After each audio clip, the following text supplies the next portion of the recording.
আমি এখন তুরস্কের ইস্তাম্বুল শহরের সাগরের তীরে দাঁড়িয়ে আছি।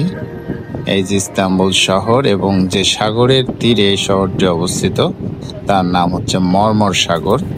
দেখুন কি সুবিশাল নীল জলরাশি এবং তার পাশে অপরূপ সুন্দর এই শহর।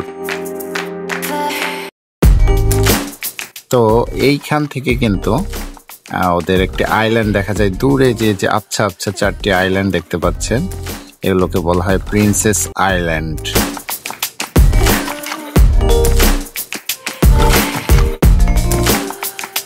ঢাকার পর পৃথিবীর যে শহরকে বলা হয় মসজিদের শহর তা হচ্ছে ইস্তাম্বুল। এই শহরে ছোট বড় প্রায় 3000টি মসজিদ রয়েছে, যার বেশিরভাগই অটোম্যান আমলে তৈরি।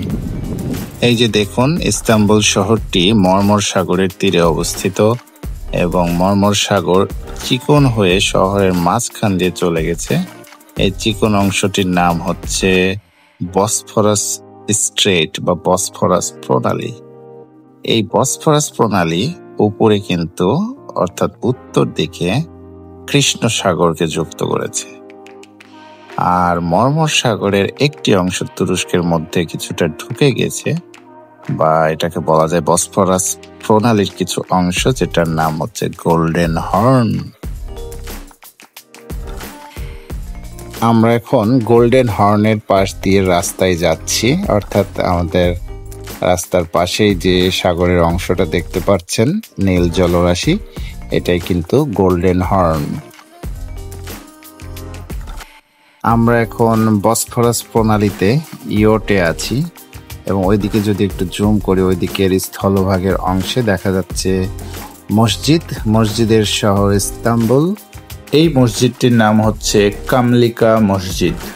মজার ব্যাপার হচ্ছে এই অংশটা কিন্তু এশিয়ার ইস্তাম্বুল যেটা দেখালাম, এবং এই যে দেখেন মাঝখান দিয়ে বসফরাস প্রণালী এবং এই বসফরাস ব্রিজ। তো বসফরাস ব্রিজের ওই পাশে ডান পাশে যেটা দেখলাম সেটা হচ্ছে ইস্তাম্বুলের এশিয়ার অংশ, এবং এই যে বামে যে অংশটা ইস্তাম্বুল শহরে, এটা কিন্তু ইউরোপের অংশ। এবং রাতের বেলা দেখুন বসফরাস প্রণালী এবং বসফরাস ব্রিজ, বামে হচ্ছে ইউরোপের পার্ট এবং ডানে হচ্ছে এশিয়ার পার্ট। দুটোই কিন্তু ইস্তাম্বুল শহর। এই দিক থেকে ইস্তাম্বুল শহর একেবারে ইউনিক। একই শহর দুই মহাদেশে অবস্থিত।